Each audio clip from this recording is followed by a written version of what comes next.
पूरा सतगुर सत गुरमुख भालीऐ, पूरी सतगुर मत शब्द संभालीऐ। भाई गुरदास साहब कहते ने कि सतगुरु जिहड़ा है वो पूरा है। पूरे का मतलब जिहड़ा हर पासे तो कंप्लीट है, किसी भी चीज़ की उहदे कोल घाट नहीं है। तो फिर इदां है, सत स्वरूप है, हमेशा कायम रहन वाला है। उन्होंने मिलिया किदां जावे, सानू उहदे नाल जुड़ना है असीं ते किहड़े तरीके नाल जुड़िया जावे। ते भाई गुरदास साहब ने गल कर दिती है गुरमुख भालीऐ। गुरु दी राही वाहिगुरु, उस गुरु नूं गुरमुखां दी राही लभो। इन्हां ने लिखती अर्थ कुछ होर तरीके नाल कीते ने कि गुरमुख हो के लभो। तो मैं इनू इदां समझदा हाँ भी गुरु ने गुरमुख बनाउणा है। पहला कोई किसी भी तरीके का होवे, गुरु दे कोल आके गुरमुख होना है। इस करके गुरमुखां दे राही असीं गुरु नूं लभना है। बस इन्नी क खेड है। सौखे अर्थ आप जी दे अगे रख देवां भी सतगुरु गुरु ग्रंथ साहिब महाराज मुकम्मल है, पूरा है। पर इस गुरु की जानकारी देण दे लई भी ये गुरु कोल है की है, सानू इहो जे बंदे चाहिए ने, इहो जे गुरमुख चाहिए ने जिहड़े सानू इहदे बारे जानकारी दे देण। हुण दो तरीकिਆਂ ਦੀ जानकारी साडे कोल गुरु ग्रंथ साहिब महाराज दे बारे है। एक तो ये है जिन्हां घरां दे विच साडा जन्म हुंदा है, सानू ये दस दिता जाता है और ये दसना चाहिए है। इदां कह लीए भी कुछ ना दसण दे नालों दस देना ज़्यादा चंगा है। साडे घरां च जन्म हो गया तो साडे छोटे तो छोटे बच्चे नूं भी वेखो गुरु घर दे विच आके मत्था टेकना, प्रसाद लैना ते इत्थे बैठना आउंदा है भी गुरुद्वारे विच जाके इदां बैठीदा है। ये किन्ने दस्सिया है? ये माता पिता ने दस्सिया। बहुते वड्डे नहीं, जिहड़े छोटे बच्चे हुंदे ने, तुहाडे सामने प्रैक्टिकल हो रहा। कारण की है? इन्ना कुछ साडे माँ प्यो ने सानू दसता भी भाई आ साडा गुरु है। ये तुसीं भी जदों वड्डे होए हो, असीं भी जदों वड्डे होए हाँ, सारियां दी जिंदगी दे विच इहो ही आउंदा। उहदा पहला टीचर उहदा माँ प्यो हुंदा है भी उहनूं गुरुद्वारे जदों लैके आउंदा है, उहनूं मत्था टेकना सिखाउंदा भी इदां मत्था टेकीदा। इत्थे सारियां दे नाल होया। इनू इदां कह लीए जिन्हों अंग्रेजी दे विच कहा जाता भी something is better than nothing. कुछ ना होण दे नालों कुछ हो जाना वधिया है। बड़ी वधिया जानकारी है भी बच्चे नूं दस दिता भी इत्थे इदां मत्था टेकना है, इदां प्रसाद लैना है, इदां परिक्रमा करनियां ने, इदां संगत दे विच आके आपां बैठ जाना है। ये जिन्हां ने अपने बच्चों नूं दस दिता उन्हां सारियां दे चरनां ते नमस्कार। पर हुण अगली गल ये है भी बच्चे ने बाहरी तौर के उत्ते ते सारा कुछ वेख लिया भी इदां आके करना है, पर जो इस गुरु दे कोल गल है, जो इस गुरु दे अंदर गल है भी शब्द की कहिंदे ने, बाणी की कहिंदी है, कीर्तन की कहिंदा है, इहदे वल बच्चा तां ही ध्यान लावेगा जे असीं दसांगे बच्चे नूं भी आ गल इदां है। ते मैनूं माफ़ कर दिओ, मैं ये गल रखां, तुसी मेरे सारे सत्कारयोग बैठे जे, मेरे तो वध बाणी पढ़न वाले भी बैठे जे। असल दे विच सानू भी इन्ना कि ही पता हुंदा है भी इत्थे आके मत्था टेकना है, प्रसाद लैना है, तो चलो थोड़ा बहुता कीर्तन कथा सुन लई ते वापस मुड़ जाना है। इहदे तो अगे सानू भी बहुता पता नहीं हुंदा भी ये गल की करदा पिया है असल दे विच। जे पता होवे तो तुहाडे चरनां ते नमस्कार, ते जे नहीं पता तो महाराज दे कोल अरदास करिए भी महाराज कुछ पता तो लगे। हुण जे सानू पता हुंदा भी वो है कुछ, असीं अपने बच्चों नूं भी दस पाउंदे भी इहदे विच आ गल है, इहदे विच आ वडियाईयां ने। असीं एक रटिया रटाया वाक वेखो कह दिंदे हाँ भी भाई मत्था टेकिया करो तो पाठ करिया करो। साडे बच्चे आंदे ने भी की होवेगा, साडे कोल कोई जवाब ही नहीं। की जवाब है साडे कोल? साडी गल सुन के इंप्रैस हुंदे ने, सानू अगों 50 सुणा जांदे ने। कारण की है? ਸਾਡੇ ਕੋਲ ਜਵਾਬ ਵੀ ਤੇ ਹੋਣਾ ਚਾਹੀਦਾ ਨਾ, ਵੀ ਜੇ ਪੁੱਛਦੇ ਪਏ ਨੇ ਵੀ ਕਿਉਂ ਕਰਨਾ ਚਾਹੀਦਾ ਹੈ ਤੇ ਅਸੀਂ ਕੀ ਜਵਾਬ ਦੇ ਰਹੇ ਹਾਂ। ਸਾਡੇ ਕੋਲ ਵੇਖਿਆ ਉਹ ਤੇ ਜਵਾਬ ਨਹੀਂ ਆਉਣਗੇ। ਔਰ ਇਸੇ ਕਰਕੇ ਨਹੀਂ ਨੇ ਵੀ ਸਾਡਾ ਵੀ ਕੰਮ ਉਹੀ ਆ ਵੀ ਸਾਨੂੰ ਸਾਡੇ ਮਾਂ-ਪਿਓ ਨੇ ਜਿੰਨਾ ਕੁ ਸਿਖਾਇਆ ਸੀ ਅਸੀਂ ਗਾਂ ਬੱਚਿਆਂ ਨੂੰ ਉਹਨਾਂ ਸਿਖਾ ਦਿੱਤਾ ਹੈ। ਅੱਗੇ ਬੱਚੇ ਕੁਐਸਚਨ ਕਰਨ ਤੇ ਸਾਡੇ ਕੋਲ ਜਵਾਬ ਨਹੀਂ ਨੇ। ਹਾਲਾਂਕਿ ਪੁਰਾਣੇ ਗੁਰਸਿੱਖ ਇੱਦਾਂ ਦੇ ਨਹੀਂ ਸੀ ਹੁੰਦੇ। ਚਲੋ ਅਸੀਂ ਜਿਹੜੀ ਗੱਲ ਕਰਦੇ ਪਏ ਹਾਂ ਉਹਨਾਂ ਦੇ ਵਿੱਚੋਂ ਹੀ ਇਹ ਵਾਰਤਾਲਾਪ ਆ ਜਾਵੇਗੀ। ਇਹ ਸਾਰੀ ਕਥਾ ਇਸ ਦੇ ਦੁਆਲੇ ਘੁੰਮਦੀ ਹੈ ਵੀ ਬਾਹਰੀ ਤੌਰ ਦੇ ਉੱਤੇ ਤੇ ਮੱਥਾ ਟੇਕ ਲਿਆ ਹੈ, ਪਰ ਇਹਦਾ ਮਤਲਬ ਕੀ ਹੈ ਵੀ ਸਾਨੂੰ ਗੁਰੂ ਲੱਭ ਗਿਆ ਹੈ? ਨਹੀਂ ਲੱਭਾ ਸਾਨੂੰ। ਇਹਦੇ ਕੋਲ ਆ ਕੇ ਬੈਠ ਗਏ ਹਾਂ, ਮੈਂ ਉਹਦੀ ਕਥਾ ਕਰ ਦਿੱਤੀ ਹੈ ਤੇ ਕੀ ਗੁਰੂ ਲੱਭ ਗਿਆ ਹੈ? ਸਾਨੂੰ ਨਹੀਂ ਲੱਭਾ ਅਜੇ। ਭਾਈ ਗੁਰਦਾਸ ਸਾਹਿਬ ਕਹਿੰਦੇ ਗੁਰਮੁਖ ਭਾਲੀ ਹੈ। ਭਾਲਣ ਦਾ ਮਤਲਬ ਹੁੰਦਾ ਹੈ ਲੱਭਣਾ। ਕਿਸੇ ਗੁਰਮੁਖ ਦੀ ਰਾਹੀਂ ਗੁਰੂ ਨੂੰ ਲੱਭਿਆ ਜਾਂਦਾ ਹੈ। ਅਸੀਂ ਬੜੀਆਂ ਇੱਦਾਂ ਦੀਆਂ ਸਾਖੀਆਂ ਸੁਣਾਂਗੇ ਮਹਾਰਾਜ ਦੇ ਬਾਰੇ ਵੀ ਮਹਾਰਾਜ ਆਪ ਸਿੱਖਾਂ ਦੇ ਕੋਲ ਚੱਲ ਕੇ ਗਏ ਜਾਂ ਕਿਤੇ ਸਿੱਖ ਵੀ ਮਹਾਰਾਜ ਦੇ ਦਰਸ਼ਨ ਕਰਨ ਦੇ ਲਈ ਆਏ। ਤੁਸੀਂ ਇਸ ਚੀਜ਼ ਨੂੰ ਸੋਚ ਕੇ ਵੇਖੋ। ਮੈਂ ਇਸ ਕਰਕੇ ਗੱਲ ਸ਼ੁਰੂ ਕੀਤੀ ਹੈ ਕਿ ਮੈਂ ਕਿਸੇ ਵੀ ਗੱਲ ਨੂੰ ਨੈਗੇਟਿਵਿਟੀ ਦੇ ਵਿੱਚ ਨਹੀਂ ਲੈ ਕੇ ਜਾਂਦਾ ਹੁੰਦਾ, ਪਰ ਜੇ ਅੱਜ ਤੁਸੀਂ ਮੱਥਾ ਟੇਕਦੇ ਪਏ ਜੇ ਤੇ ਤੁਹਾਡੇ ਇਸ ਮੱਥਾ ਟੇਕਣ ਦੇ ਵਿੱਚ ਤੁਹਾਡੇ ਮਾਂ-ਪਿਓ ਦਾ ਬਹੁਤ ਵੱਡਾ ਹੱਥ ਹੈ, ਬਹੁਤ ਵੱਡਾ। ਜੇ ਤੁਹਾਡੇ ਮਾਂ-ਪਿਓ ਕਦੀ ਲੈ ਕੇ ਹੀ ਨਾ ਆਉਂਦੇ ਜਾਂ ਇੱਧਰ ਭੇਜਣ ਦੇ ਲਈ ਰਾਜ਼ੀ ਨਾ ਹੁੰਦੇ, ਤੁਸੀਂ ਕੋਈ ਵੀ ਨਹੀਂ ਸੀ ਆ ਸਕਦਾ। ਤੇ ਇੱਕ ਖਾਸ ਏਜ ਹੁੰਦੀ ਹੈ ਜਦੋਂ ਉਦੋਂ ਤੱਕ ਨਾ ਲੈ ਕੇ ਆਓ ਤੇ ਬਾਅਦ ਦੇ ਵਿੱਚ ਬੰਦੇ ਦਾ ਆਪਣਾ ਵੀ ਆਉਣ ਨੂੰ ਜੀਅ ਨਹੀਂ ਕਰਦਾ। ਉਹ ਬਾਅਦ ਦੇ ਵਿੱਚ ਕਿਤੇ ਮਜਬੂਰੀ ਹੋ ਜਾਵੇ ਤੇ ਬੰਦਾ ਆ ਜਾਂਦਾ ਹੈ। ਇਹ ਦੋਵੇਂ ਤਰੀਕੇ ਦੀਆਂ ਉਦਾਹਰਨਾਂ ਤੁਹਾਡੇ ਸਾਹਮਣੇ ਤੁਸੀਂ ਪ੍ਰੈਕਟੀਕਲ ਦੇ ਵਿੱਚ ਸੰਗਤ ਦੇ ਵਿੱਚ ਰੋਜ਼ ਵੇਖ ਸਕਦੇ ਜੇ, ਰੋਜ਼ ਹੀ ਹੁੰਦੀਆਂ ਨੇ। ਸਾਡੀ ਜ਼ਿੰਦਗੀ ਦੇ ਵਿੱਚ ਨਾ ਸਾਨੂੰ ਇਹੋ ਜਿਹੇ ਬੰਦੇ ਚਾਹੀਦੇ ਨੇ ਜਿਹੜੇ ਸਾਨੂੰ ਗੁਰੂ ਦੇ ਨਾਲ ਜੋੜ ਸਕਣ। ਦੇਖੋ, ਮੈਂ ਕੱਲ੍ਹ ਵੀ ਬੇਨਤੀ ਕੀਤੀ ਸੀ ਵੀ ਮੈਂ ਪ੍ਰਚਾਰਕ ਹਾਂ। ਜੇ ਮੈਂ ਮੰਨਦਾ ਹਾਂ ਆਪਣੇ ਆਪ ਨੂੰ ਤੇ ਮੈਨੂੰ ਤਾਂ ਬਹੁਤਾ ਕੁਝ ਪਤਾ ਵੀ ਨਹੀਂ ਹੈ। ਮੈਂ ਤਾਂ ਆਪਣੀ ਗੱਲ ਕਰਦਾ ਨਾ ਵੀ ਮੈਨੂੰ ਤਾਂ ਅਰਦਾਸ ਕਰਦਿਆਂ ਅਰਦਾਸ ਭੁੱਲ ਜਾਂਦੀ ਹੈ। ਮੈਨੂੰ ਕੋਈ ਇੰਨੀਆਂ ਗੱਲਾਂ ਨਹੀਂ ਪਤਾ ਵੀ ਮੈਂ ਕਹਾਂ ਇੰਨਾ ਕੁਝ ਯਾਦ ਕੀਤਾ, ਕੁਝ ਨਹੀਂ ਹੈ। ਬਸ ਆ 4-5 ਗੱਲਾਂ ਨੇ ਤੁਸੀਂ ਸੁਣਨ ਆ ਜਾਂਦੇ ਜਿਹਨੇ, ਉਹ ਵੀ ਗੁਰੂ ਦੇ ਮੂੰਹ ਨੂੰ। ਮੈਂ ਕੌਣ ਹਾਂ? ਜੇ ਮੰਨਦੇ ਹਾਂ ਵੀ ਪ੍ਰਚਾਰਕ ਹੈ ਤੇ ਪ੍ਰਚਾਰਕ ਦਾ ਕੰਮ ਸਿਰਫ ਇੰਨਾ ਕੁ ਹੈ, ਮੇਰਾ ਕੰਮ ਸਿਰਫ ਇੰਨਾ ਕੁ ਹੈ ਵੀ ਮੈਂ ਤੁਹਾਨੂੰ ਇਸ ਗੁਰੂ ਗ੍ਰੰਥ ਸਾਹਿਬ ਮਹਾਰਾਜ ਦੇ ਨਾਲ ਜੋੜ ਦੇਵਾਂ ਵੀ ਇਹਦੇ ਵਿੱਚ ਕਿਆ ਕੀ ਜਾ ਰਿਹਾ ਹੈ, ਤੁਸੀਂ ਸਮਝ ਲਵੋ। ਤੁਸੀਂ ਮੈਨੂੰ ਮਿਲਣ ਨਹੀਂ ਆਏ, ਤੁਸੀਂ ਗੁਰੂ ਗ੍ਰੰਥ ਸਾਹਿਬ ਮਹਾਰਾਜ ਨੂੰ ਮਿਲਣ ਦੇ ਲਈ ਆਏ ਜੀ। ਤੇ ਤੁਹਾਡੇ ਵਿੱਚੋਂ ਇੱਕ ਦੂਸਰੇ ਦੇ ਕੋਲੋਂ ਹੀ ਗੱਲਾਂ ਸਿੱਖ ਕੇ ਅਸੀਂ ਸਾਰੇ ਸਿੱਖਣ ਦੇ ਲਈ ਬੈਠੇ ਹਾਂ। ਕੁਝ ਮੈਂ ਤੁਹਾਡੇ ਕੋਲੋਂ ਸਿੱਖਦਾ ਹਾਂ, ਕੁਝ ਤੁਸੀਂ ਚਲੋ ਸਿੱਖ ਲਿਆ, ਮੇਰੇ ਕੋਲੋਂ ਨਹੀਂ ਗੁਰੂ ਦੇ ਕੋਲੋਂ। ਤੇ ਸਿੱਖ ਲਿਆ ਤੇ ਬਸ ਸਾਡੀ ਪੜ੍ਹਾਈ ਅੱਗੇ ਨਿਕਲ ਗਈ, ਬਹੁਤ ਅੱਗੇ ਚਲੀ ਗਈ। ਸਾਡੀ ਜ਼ਿੰਦਗੀ 'ਚ ਨਾ ਇੱਦਾਂ ਦੇ ਬੰਦੇ ਹੋਣੇ ਚਾਹੀਦੇ ਨੇ। ਪ੍ਰਚਾਰਕ ਦਾ ਕੰਮ ਇਹ ਨਹੀਂ ਆ ਵੀ ਆਪਣੇ ਗੋਡਿਆਂ ਤੱਕ ਬਿਠਾ ਲੈਣਾ ਸੰਗਤ ਨੂੰ ਵੀ ਮੇਰੇ ਤੋਂ ਅੱਗੇ ਨਾ ਜਾਇਓ, ਵੀ ਸਵਾਲ ਪੁੱਛਣਾ ਤੇ ਮੈਨੂੰ ਪੁੱਛਿਓ, ਗੱਲ ਕਰਨੀ ਆ ਤੇ ਮੇਰੇ ਨਾਲ ਕਰਿਓ। ਤੁਹਾਨੂੰ ਜਿੱਥੇ ਵੀ ਬੰਦਾ ਲੱਭਦਾ ਹੈ ਗੁਰੂ ਦੀ ਗੱਲ ਸੁਣਨ ਵਾਲਾ, ਗੁਰੂ ਦੀ ਗੱਲ ਕਰਨ ਵਾਲਾ, ਜਿੱਥੇ ਮਰਜ਼ੀ ਬਹਿ ਕੇ ਕਰ ਲਿਓ, ਕੋਈ ਗੱਲ ਹੀ ਨਹੀਂ, ਕੋਈ ਰੋਕ ਨਹੀਂ। ਕਿਉਂਕਿ ਐਟਲੀਸਟ ਤੁਸੀਂ ਗੁਰੂ ਦੇ ਕੋਲ ਆਉਣਾ ਹੈ, ਤੁਸੀਂ ਪ੍ਰਚਾਰਕ ਦੇ ਕੋਲ ਨਹੀਂ ਆਉਣਾ। ਅੱਜ ਕੱਲ੍ਹ ਦਿੱਕਤ ਇਹ ਆ ਰਹੀ ਹੈ, ਚਾਹੇ ਕੋਈ ਬਾਬਾ ਹੋਵੇ, ਚਾਹੇ ਕੋਈ ਗਿਆਨੀ ਹੋਵੇ, ਚਾਹੇ ਕੋਈ ਕਥਾਵਾਚਕ ਹੋਵੇ, ਉਹ ਰੱਬ ਤੱਕ ਨਹੀਂ ਬੰਦੇ ਨੂੰ ਜੋੜਨ ਦੀ ਕੋਸ਼ਿਸ਼ ਕਰਦੇ। ਉਹ ਆਪਣੇ ਤੱਕ ਹੀ ਰੱਖ ਲੈਂਦੇ ਨੇ ਵੀ ਕਿਤੇ ਸੰਗਤ ਨਾ ਮੇਰੀ ਟੁੱਟ ਜਾਵੇ, ਮੇਰੇ ਪਿੱਛੇ ਲੋਕ ਨਾ ਕਿਤੇ ਆਉਣੋਂ ਖਤਮ ਹੋ ਜਾਣ। ਕਿਉਂਕਿ ਉਹ ਜਿਹੜੀ ਮੈਨ ਪਾਵਰ ਹੁੰਦੀ ਹੈ ਨਾ, ਹਰ ਇੱਕ ਨੂੰ ਚਾਹੀਦੀ ਹੈ ਵੀ ਮੈਨੂੰ ਕਿੰਨੇ ਜਾਣੇ ਸੁਣਦੇ ਪਏ ਨੇ, ਕਿੰਨੇ ਜਾਣੇ ਵੇਖਦੇ ਪਏ ਨੇ। ਉਹਨੇ ਆਪਣੇ ਤੱਕ ਹੀ ਬੰਨ੍ਹ ਕੇ ਰੱਖ ਲਏ। ਜਿਹਨੂੰ ਬਾਬਾ ਕਬੀਰ ਕਹਿੰਦੇ ਨੇ, ਆਪ ਡੁੱਬੇ ਚਾਹੋਂ ਵੇਦ ਮੇ ਚੇਲੇ ਦੀਏ ਬਹਾਏ। ਆਪ ਵਿੱਚ ਡੁੱਬ ਗਏ ਤੇ ਨਾਲ ਚੇਲੇ ਵੀ ਰੁੜ ਕੇ ਰੱਖ ਦਿੱਤੇ, ਕਿਉਂਕਿ ਨਾ ਚੇਲਿਆਂ ਨੂੰ ਗਾਂਹ ਜਾਣ ਦਿੱਤਾ ਤੇ ਨਾ ਆਪ ਜਾਣ ਦਿੱਤਾ। ਇਸ ਕਰਕੇ ਉਹ ਬੰਦੇ ਸਾਡੀ ਜ਼ਿੰਦਗੀ ਦੇ ਵਿੱਚ ਹੋਣੇ ਚਾਹੀਦੇ ਨੇ ਜਿਨ੍ਹਾਂ ਬੰਦਿਆਂ ਨੇ ਸਾਨੂੰ ਗੁਰੂ ਗ੍ਰੰਥ ਸਾਹਿਬ ਮਹਾਰਾਜ ਦੇ ਨਾਲ ਜੋੜਨਾ ਹੈ। ਮੱਥਾ ਟੇਕਣਾ ਤੇ ਸਾਨੂੰ ਸਾਡੇ ਮਾਂ ਪਿਓ ਨੇ ਸਿਖਾ ਦਿੱਤਾ ਹੈ।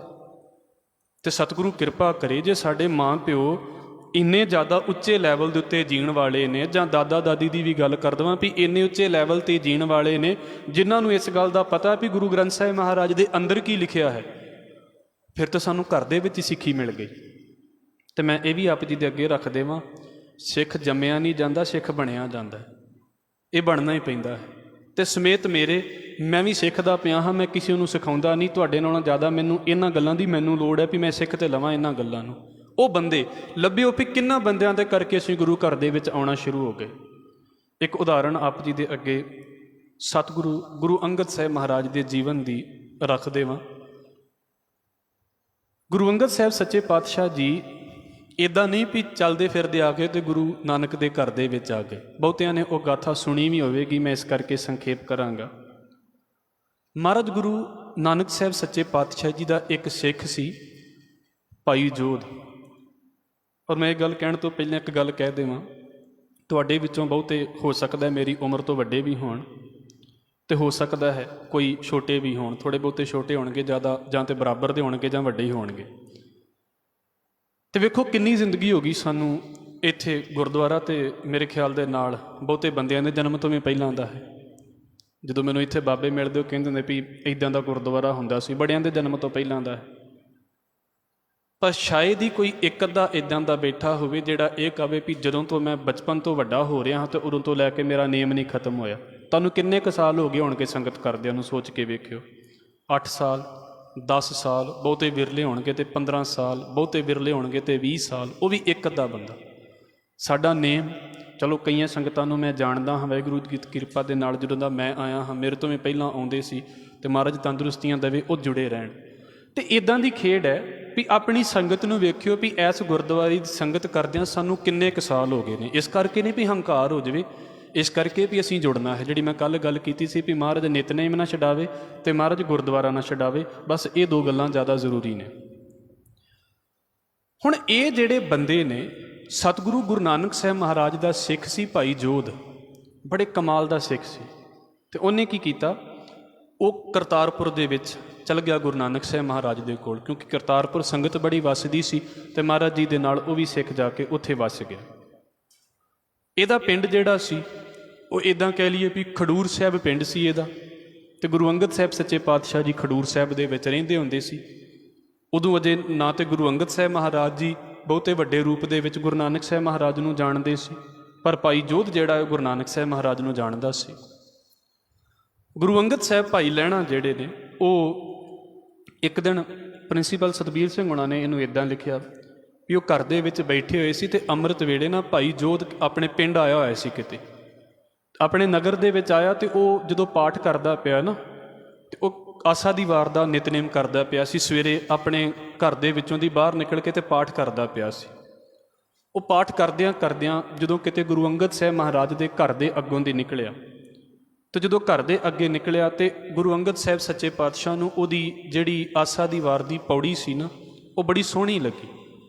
ਪੌੜੀ ਵੈਸੇ ਇਹ ਸੀ, ਜਿਤ ਸੇਵਿਆ ਸੁਖ ਪਾਈਐ, ਸੋ ਸਾਹਿਬ ਸਦਾ ਸੰਭਾਲੀਐ, ਜਿਤ ਕੀਤਾ ਪਾਈਐ ਆਪਣਾ, ਸਾ ਘਾਲ ਬੁਰੀ ਕਿਉਂ ਘਾਲੀਐ। 21ਵੀਂ ਪੌੜੀ ਹੈ ਆਸਾ ਦੀ ਵਾਰ ਦੀ।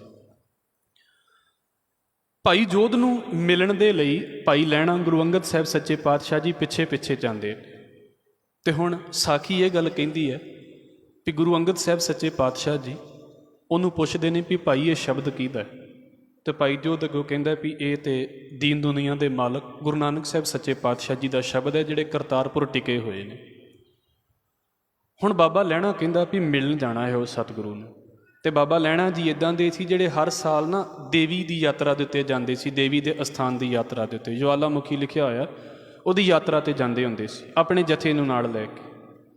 ਉਹਨਾਂ ਸੋਚਿਆ ਵੀ ਐਰਕੀ ਜਦੋਂ ਜਾਣਾ ਹੈ ਅਤੇ ਰਸਤੇ ਦੇ ਵਿੱਚ ਇੱਕ ਸਟੇਜ, ਇੱਕ ਪੜਾਅ ਜਿਹੜਾ ਹੈ ਨਾ, ਆਪਾਂ ਕਰਤਾਰਪੁਰ ਕਰਨਾ ਹੈ।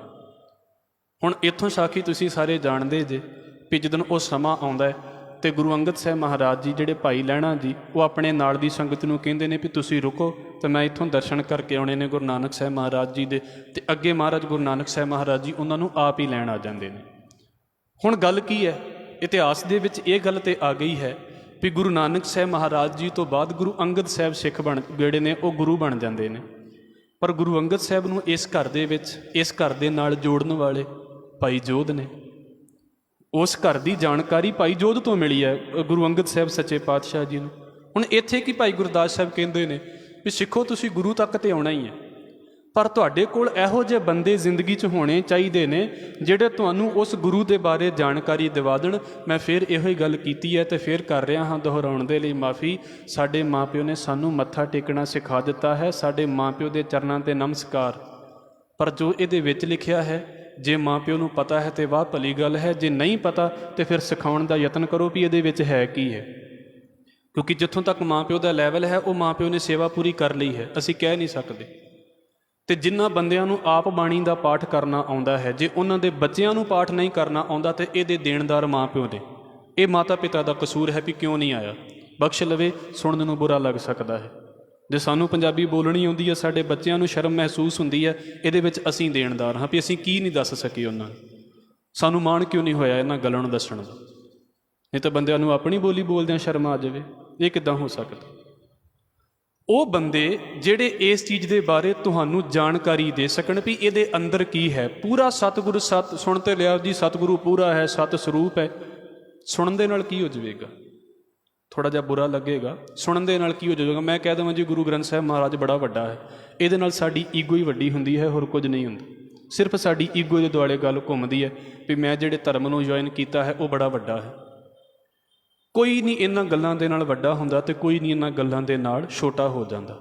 ਮਹਾਰਾਜ ਕਹਿੰਦੇ ਨੇ ਨਾ, ਵੱਡਾ ਨਾ ਹੋਵੇ ਘਾਟ ਨਾ ਜਾਏ। ਮੇਰੇ ਵੱਡੇ ਕਹਿਣ ਦੇ ਨਾਲ ਉਹਨੇ ਵੱਡਾ ਨਹੀਂ ਹੋ ਜਾਣਾ, ਮੇਰੇ ਛੋਟੇ ਕਹਿਣ ਦੇ ਨਾਲ ਉਹਨੇ ਛੋਟਾ ਨਹੀਂ ਹੋ ਜਾਣਾ। ਪਰ ਉਹ ਬੰਦੇ ਤੇ ਹੁਣ ਜ਼ਿੰਦਗੀ ਦੇ ਵਿੱਚ ਜਿਨ੍ਹਾਂ ਦੇ ਕਰਕੇ ਮੈਂ ਜੁੜ ਸਕਾਂ। ਕਿੰਨੇ ਬੰਦੇ ਨੇ? ਚਲੋ ਮੇਰੀ ਲਾਈਨ ਇਹ ਹੈ ਅਤੇ ਵਾਹਿਗੁਰੂ ਬਖਸ਼ ਲਵੇ, ਹਰ ਛੋਟੇ ਤੋਂ ਛੋਟੇ ਬੱਚੇ ਤੋਂ ਲੈ ਕੇ ਤੇ ਮੈਂ ਵੱਡੇ ਤੋਂ ਵੱਡੇ ਦੇ ਕੋਲੋਂ ਇਸ ਚੀਜ਼ ਨੂੰ ਸਿੱਖਣ ਦੀ ਕੋਸ਼ਿਸ਼ ਕਰਦਾ ਵੀ ਕਿਹੜਾ ਮੈਨੂੰ ਉਹਦੇ ਨੇੜੇ ਕਰ ਸਕਦਾ। ਹਾਲਾਂਕਿ ਗੁਰੂ ਅਮਰਦਾਸ ਸਾਹਿਬ ਮਹਾਰਾਜ ਦੇ ਵੇਲੇ ਵੀ ਤੁਸੀਂ ਪੜ੍ਹ ਕੇ ਵੇਖੋ ਅਤੇ ਮਹਾਰਾਜ ਗੁਰੂ ਅਮਰਦਾਸ ਸਾਹਿਬ ਮਹਾਰਾਜ ਨੂੰ ਗੁਰੂ ਨਾਨਕ ਦੇ ਘਰ ਦੇ ਨਾਲ ਜੋੜਨ ਵਾਲੇ ਕੌਣ ਨੇ? ਬੀਬੀ ਅਮਰੋ ਜੀ। ਉਹ ਬੀਬੀ ਹੈ, ਉਹ ਬਾਣੀ ਪੜ੍ਹਦੀ ਸੀ, ਗੁਰੂ ਅਮਰਦਾਸ ਸਾਹਿਬ ਮਹਾਰਾਜ ਦਾ ਪਿਆਰ ਪੈ ਗਿਆ। ਗੁਰੂ ਅਤੇ ਸਿੱਖ ਦਾ ਰਿਸ਼ਤਾ ਬੜੇ ਕਮਾਲ ਦਾ ਹੈ। ਪਰ ਉਹ ਜਿਹੜਾ ਇੱਕ ਵਿੱਚ ਇੱਦਾਂ ਕਹਿ ਲਈ ਵੀ ਚੇਨ ਦੇ ਵਿੱਚ ਇੱਕ ਕੁੰਡੀ ਹੁੰਦੀ ਹੈ, ਜਿਹਨੇ ਚੇਨ ਜੋੜਨੀ ਹੈ। ਉਹ ਕੌਣ ਨੇ?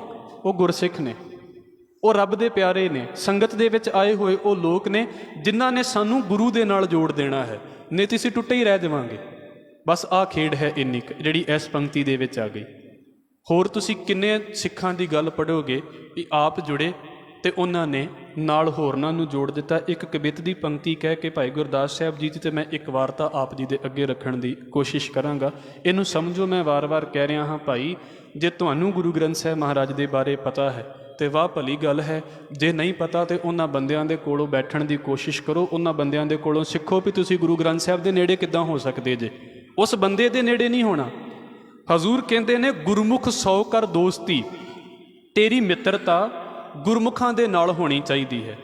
ਸਾਡੀ ਦੋਸਤੀ ਗੁਰਮੁਖਾਂ ਦੇ ਨਾਲ ਹੋਵੇ। ਗੁਰਮੁਖ ਸੌ ਕਰ ਦੋਸਤੀ, ਪਰ ਇਹ ਨਾ ਹੋਵੇ ਵੀ ਤੂੰ ਗੁਰਮੁਖ ਦੇ ਗੋਡੇ ਤੱਕ ਹੀ ਜੁੜ ਜਾਵੇਂ ਵੀ ਬਸ ਮੈਂ ਇੱਥੋਂ ਤੇ ਗਾਂ ਹੀ ਨਹੀਂ ਜਾਣਾ।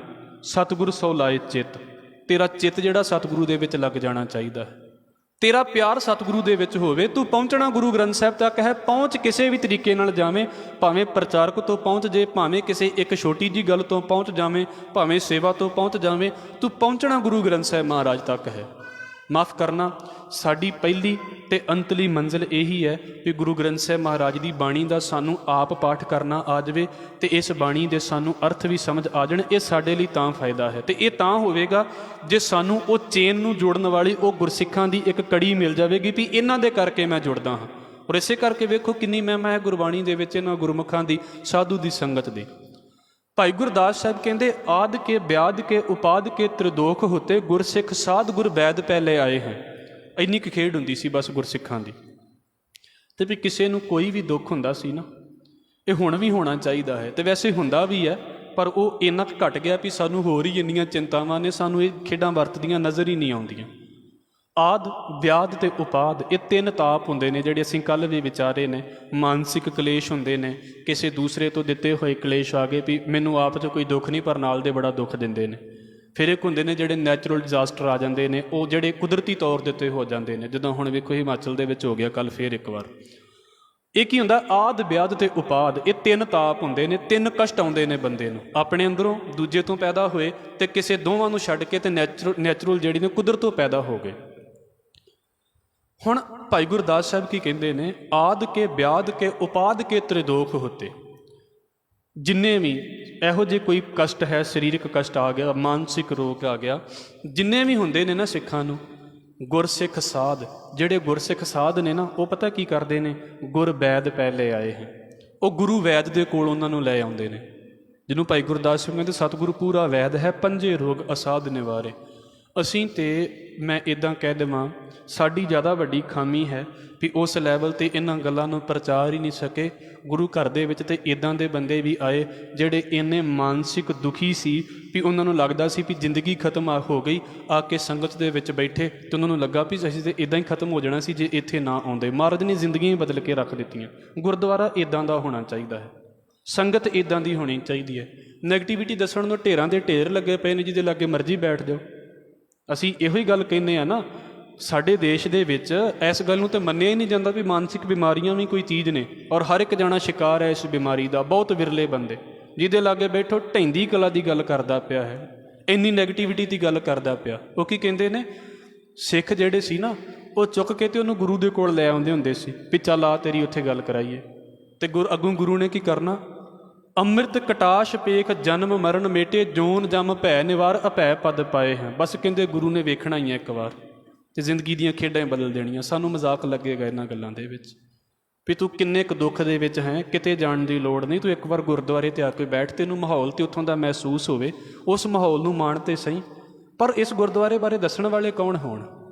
ਗੁਰਦੁਆਰਾ ਤਾਂ ਮੈਂ ਬੇਨਤੀ ਕਰ ਦਿੱਤੀ ਹੈ ਨਾ ਵੀ ਨਾ ਤਾਂ ਸਿੱਖ ਹੀ ਇੰਨੇ ਕਿੰਨੇ ਮੋਤੀ ਨਗਰ ਦੇ ਵਿੱਚ, ਤੇ ਨਾ ਹੀ ਗੁਰਦੁਆਰਾ ਨਵਾਂ ਬਣਿਆ, ਕਿੰਨੇ ਚਿਰ ਹੋ ਗਿਆ। ਇਹ ਕੋਈ ਨਵੀਂ ਖੇਡ ਥੋੜ੍ਹਾ ਹੈ। ਪਰ ਉਸ ਗੁਰਦੁਆਰੇ ਬਾਰੇ ਦੱਸਣ ਵਾਲੇ ਵੀ ਤਾਂ ਬੰਦੇ ਹੋਣੇ ਚਾਹੀਦੇ ਨੇ। ਜੇ ਮਾਂ ਪਿਓ ਦੱਸਣਗੇ ਨੇ ਵੀ ਗੁਰਦੁਆਰੇ ਵੀ ਚਲਾ ਜਾਣਾ ਚਾਹੀਦਾ ਹੈ, ਤੇ ਕੌਣ ਆਵੇਗਾ? ਪਹਿਲੇ ਸਕੂਲ ਤੇ ਬੱਚੇ ਦਾ ਘਰ ਹੀ ਹੈ, ਉਹਦੀ ਮਾਤਾ ਪਿਤਾ ਹੀ ਹੈ। ਇਸ ਕਰਕੇ ਭਾਈ ਗੁਰਦਾਸ ਸਾਹਿਬ ਕਹਿੰਦੇ, ਭਾਈ ਗੁਰੂ ਤੇ ਸੱਤ ਹੈ, ਪਰ ਕਿੱਦਾਂ ਲੱਭਿਆ ਜਾਵੇ? ਗੁਰਮੁਖ ਦੇ ਦੁਆਰਾ ਉਹਨੂੰ ਲੱਭਿਆ ਜਾਵੇ। ਪਹਿਲਾਂ ਉਹ ਰੱਬ ਦੇ ਪਿਆਰੇ ਸਾਨੂੰ ਮਿਲਣ, ਜਿਨ੍ਹਾਂ ਨੇ ਆਪ ਮਾਲਕ ਨੂੰ ਮਿਲ ਲਿਆ ਹੈ, ਤੇ ਸਾਨੂੰ ਕਿਤੇ ਗੁਰੂ ਦੇ ਬਾਰੇ ਜਾਣਕਾਰੀ ਦੇ ਦੇਣ। ਔਰ ਇਹਦੀਆਂ ਬੜੀਆਂ ਉਦਾਹਰਨਾਂ ਨੇ ਗੁਰੂ ਗ੍ਰੰਥ ਸਾਹਿਬ ਮਹਾਰਾਜ ਦੇ ਅੰਦਰ। ਮੈਂ ਇੱਕ ਆਪ ਜੀ ਦੇ ਅੱਗੇ ਰੱਖ ਦੇਵਾਂ। ਹਜ਼ੂਰ ਕਹਿੰਦੇ ਨੇ, ਤਿਨਾ ਦੇਖ ਮਨ ਚਾਉ ਉਠੰਦਾ ਹਉ ਕਦ ਪਾਈ ਗੁਣ ਤਾਸਾ। ਕੰਪੀਟੀਸ਼ਨ ਦਾ ਟਾਈਮ ਆ ਗਿਆ ਨਾ ਵੀ ਮੇਰਾ ਕਾਰੋਬਾਰ ਉਹਦੇ ਵਰਗਾ ਹੋਵੇ, ਮੇਰਾ ਕੰਮ ਉਹਦੇ ਵਰਗਾ ਹੋਵੇ। ਕੰਪੀਟੀਸ਼ਨ ਆ ਗਿਆ। ਸੰਗਤ ਦੇ ਵਿੱਚ ਕੰਪੀਟੀਸ਼ਨ ਤੇ ਨਹੀਂ ਹੁੰਦਾ, ਪਰ ਸੰਗਤ ਦੇ ਵਿੱਚ ਇੱਕ ਚਾਹਨਾ ਹੁੰਦੀ ਆ ਵੀ ਭਾਈ ਉਹ ਇੱਥੇ ਆ ਤੇ ਮੈਂ ਉਹਦੇ ਲੈਵਲ ਤੇ ਕਦੋਂ ਪਹੁੰਚਣਾ ਹੈ। ਤਿਨਾ ਦੇਖ ਮਨ ਚਾਉ ਉਠੰਦਾ। ਭਾਈ ਸੰਗਤ ਵਾਲਿਆਂ ਨੂੰ ਵੇਖ ਕੇ ਨਾ ਮੇਰੇ ਮਨ ਦੇ ਵਿੱਚ ਚਾਹ ਪੈਦਾ ਹੁੰਦਾ ਹੈ। ਕੀ ਚਾਹ ਪੈਦਾ ਹੁੰਦਾ ਹੈ? ਹਉ ਕਦ ਪਾਈ ਗੁਣ ਤਾਸਾ। ਗੁਣਾਂ ਦੇ ਖਜ਼ਾਨੇ ਰੱਬ ਨੂੰ ਮੈਂ ਕਦੋਂ ਪਾ ਲਵਾਂਗਾ। ਬਸ ਇੰਨੀ ਕੁ ਖੇਡ ਹੈ। ਆਪਣੇ ਬੱਚਿਆਂ ਨੂੰ ਆਪ ਗੁਰਮੁਖ ਬਣ ਜਾਓ ਤੇ ਆਪਣੇ ਬੱਚਿਆਂ ਨੂੰ ਸਿੱਖੀ ਦੇਣੀ ਸ਼ੁਰੂ ਕਰ ਦਿਓ। ਮੈਂ ਬੇਨਤੀ ਕੀਤੀ ਹੈ ਪਿੱਛੇ, ਸਿੱਖ ਜੰਮਿਆ ਨਹੀਂ ਜਾਂਦਾ, ਬਣਿਆ ਜਾਂਦਾ ਹੈ, ਤੇ ਮਾਂ ਪਿਓ ਬਣਾਉਣ ਦਾ ਉਹਦੇ ਵਿੱਚ ਬੜਾ ਵੱਡਾ ਰੋਲ ਹੈ। ਮੈਂ ਕੀ ਹਾਂ ਇਹਦੇ ਵਿੱਚ? ਮੇਰੇ ਮਾਂ ਪਿਓ ਦਾ ਬੜਾ ਵੱਡਾ ਰੋਲ ਹੈ। ਹੁਣ ਮੈਂ ਭਾਵੇਂ ਦੂਰ ਵੀ ਹਾਂ, ਮੈਨੂੰ ਪਤਾ ਵੀ ਕਿੱਥੇ ਕਿਤੇ ਬੋਲਦੇ ਨੇ ਮੇਰੇ ਅੰਦਰ। ਇੱਦਾਂ ਹੀ ਹੈ ਬਸ। ਬੱਚਿਆਂ ਨੂੰ ਸਿੱਖੀ ਦੇ ਦੇਵੋ, ਕਿਤੇ ਵੀ ਹੋਵੋਗੇ ਕੋਈ ਫਿਕਰ ਨਹੀਂ ਤੁਹਾਨੂੰ ਇਸ ਗੱਲ ਦੀ ਵੀ ਕਿੱਥੇ ਜਾ ਰਹੇ ਨੇ। ਪਰ ਉਹ ਇੱਕ ਟਾਈਮ 'ਤੇ ਦੇਣਾ ਪਵੇਗਾ ਨਾ ਬੱਚਿਆਂ ਨੂੰ। ਹੁਣ ਸਾਡੇ ਵਿੱਚੋਂ ਤਾਂ ਉਹ ਚੀਜ਼ਾਂ ਮਾਈਨਸ ਹੋ ਗਈਆਂ ਨੇ, ਅਸੀਂ ਸੋਚਿਆ ਵੀ ਨਹੀਂ ਸੀ ਇਹ ਚੀਜ਼ ਨੂੰ, ਪਰ ਹੁਣ ਇੱਕਦਮ ਕਿੱਦਾਂ ਹੋ ਜਾਵੇ। ਜਿਹੜੀਆਂ ਆਦਤਾਂ ਇੰਨੀਆਂ ਪੱਕ ਗਈਆਂ ਨੇ, ਉਹ ਹੁਣ ਇੱਕੋ ਰਾਤੋਂ ਰਾਤ ਕਿੱਦਾਂ ਹੋ ਜਾਣ ਵੀ ਅਸੀਂ ਪਹਿਲਾਂ ਕਦੀ ਕਿਹਾ ਹੀ ਨਹੀਂ, ਜਾਂ ਪਹਿਲਾਂ ਉਹਨਾਂ ਵੀ ਨਹੀਂ ਸੋਚਿਆ ਵੀ ਜਪਜੀ ਸਾਹਿਬ ਕਰ ਲਓ। ਹੁਣ ਰਾਤੋਂ ਰਾਤ ਜਪਜੀ ਸਾਹਿਬ ਕਿੱਦਾਂ ਯਾਦ ਹੋ ਜਾਵੇ? ਰਾਤੋਂ ਰਾਤ ਕਿੱਦਾਂ ਗੁਰਦੁਆਰੇ ਬੈਠਣ ਲੱਗ ਪੈਣਾ? ਇਹ ਤਾਂ ਇੱਦਾਂ ਤਾਂ ਨਹੀਂ ਹੋਵੇਗਾ। ਇਹ ਫਿਰ ਮਿਹਨਤ ਮੰਗਦਾ ਹੈ, ਇਹ ਸਮਾਂ ਮੰਗਦਾ ਹੈ ਇਸ ਚੀਜ਼ ਦੇ ਲਈ ਵੀ ਬਿਲਕੁਲ ਇੱਕ ਖਿਆਲ ਤੋਂ ਜ਼ਿੰਦਗੀ ਹਟਾ ਕੇ ਦੂਜੇ ਖਿਆਲ ਵੱਲ ਲਾਉਣੀ। ਇਹ ਰਾਤੋਂ ਰਾਤ ਥੋੜ੍ਹਾ ਹੋ ਜਾਣੀ ਹੈ, ਜ਼ਿੰਦਗੀਆਂ ਲੱਗ ਜਾਂਦੀਆਂ ਨੇ। ਚਲੋ ਇੱਕ ਮੈਂ ਵਾਰਤਾ ਜਿਹੜੀ ਹੈ ਇਤਿਹਾਸ ਦੀ ਆਪ ਜੀ ਦੇ ਅੱਗੇ ਰੱਖਣੀ ਹੈ, ਉਹਦੇ ਵਿੱਚੋਂ ਸਾਨੂੰ ਥੋੜ੍ਹੀ ਜਿਹੀ ਹੈਲਪ ਮਿਲ ਜਾਵੇਗੀ ਇਸ ਪਾਸੇ ਦੀ। ਸਤਿਗੁਰੂ ਗੁਰੂ ਗੋਬਿੰਦ ਸਿੰਘ ਮਹਾਰਾਜ ਦੇ ਵੇਲੇ ਦੇ ਵਿੱਚ ਇੱਕ ਸਿੱਖ ਹੋਏ ਨੇ ਭਾਈ ਭਗਵਾਨ ਸਿੰਘ। ਇਹਨਾਂ ਦਾ ਪੁੱਤਰ ਸੀ ਭਾਈ ਵਿਸਾਖਾ ਸਿੰਘ। ਤੇ ਭਾਈ ਭਗਵਾਨ ਸਿੰਘ ਜਿਹੜੇ ਸੀ ਉਹ ਗੁਰੂ ਗੋਬਿੰਦ ਸਿੰਘ ਮਹਾਰਾਜ ਦੇ ਦਰਬਾਰ ਦੇ ਵਿੱਚ ਮੁਨਸ਼ੀ ਦਾ ਕੰਮ ਕਰਦੇ ਹੁੰਦੇ ਸੀ ਆਨੰਦਪੁਰ। ਇਸੇ ਵੇਲੇ ਪਿਸ਼ਾਵਰ ਦੇ ਵਿੱਚ ਇੱਕ ਜਿਹੜਾ ਨਾ ਉਹ ਕਾਬਲ ਤੋਂ ਪਰਿਵਾਰ ਆ ਕੇ ਤੇ ਪਿਸ਼ਾਵਰ ਦੇ ਵਿੱਚ ਵੱਸ ਜਾਂਦਾ। ਕਾਬੁਲ ਅਫਗਾਨਿਸਤਾਨ, ਉਹ ਪਰਿਵਾਰ ਜਿਹੜਾ ਹੈ ਉਹ ਪਿਸ਼ਾਵਰ ਦੇ ਵਿੱਚ ਆ ਕੇ ਵੱਸ ਜਾਂਦਾ। ਸਰਾਫ ਦਾ ਕੰਮ ਸੀ ਇਹਨਾਂ ਦਾ। ਤੇ ਇਹਦਾ ਮਤਲਬ ਹੈ ਵੀ ਚੰਗੀ ਸਹਿੰਦੀ ਸਾਮੀ ਹੋਵੇਗੀ, ਉਹ ਪਰਿਵਾਰ ਮਾੜਾ ਮੋਟਾ ਨਹੀਂ ਹੋਵੇਗਾ। ਇਹ ਪਰਿਵਾਰ ਜਿਹੜਾ ਹੈ ਇਹ ਵੈਸੇ ਗੁਰੂ ਘਰ ਦੇ ਨਾਲ ਜੁੜਿਆ ਸੀ। ਇਸ ਪਰਿਵਾਰ ਦਾ ਮੁਖੀ ਸੀ ਜਿਹਦਾ ਨਾਮ ਹੈ ਦੇਵੀ ਸਹਾਏ। ਇਹ ਦੇਵੀ ਸਹਾਏ ਜਿਹੜੇ ਨੇ ਇਹ ਸਤਿਗੁਰੂ ਗੁਰੂ ਗੋਬਿੰਦ ਸਿੰਘ ਮਹਾਰਾਜ ਦੇ ਦਰਸ਼ਨਾਂ ਦੇ ਲਈ ਆਨੰਦਪੁਰ ਆਉਂਦੇ ਨੇ। ਕਾਬਲ ਤੋਂ ਪਿਸ਼ਾਵਰ ਤੇ ਪਿਸ਼ਾਵਰ ਤੋਂ ਆਨੰਦਪੁਰ ਸਾਹਿਬ ਆਉਂਦੇ ਨੇ। ਇਹਨੂੰ ਸੋਚਿਓ ਵੀ ਕਿੱਦਾਂ ਘੁੰਡੀਆਂ ਜੁੜ ਜਾਂਦੀਆਂ ਨੇ ਆਪਸ ਦੇ ਵਿੱਚ, ਕਿੱਦਾਂ ਕੜੀਆਂ ਜੁੜਦੀਆਂ ਨੇ, ਤੇ ਸਿੱਖ ਕਿੱਦਾਂ ਇਕੱਠੇ ਹੋ ਜਾਂਦੇ ਸੀ। ਜਿਹਨੂੰ ਮਹਾਰਾਜ ਕਹਿੰਦੇ ਵੀ ਗੁਰਮੁਖਾਂ ਨੂੰ ਲੱਭੋ, ਤੇ ਕਿੱਦਾਂ ਲੱਭਿਆ ਜਾਵੇ। ਦੇਵੀ ਸਹਾਏ ਆਨੰਦਪੁਰ ਸਾਹਿਬ ਆਉਂਦੇ ਨੇ। ਆਨੰਦਪੁਰ ਸਾਹਿਬ ਦੇ ਵਿੱਚ ਇਹਨਾਂ ਦੀ ਮੁਲਾਕਾਤ ਹੋ ਜਾਂਦੀ ਹੈ ਭਾਈ ਭਗਵਾਨ ਸਿੰਘ ਦੇ ਨਾਲ।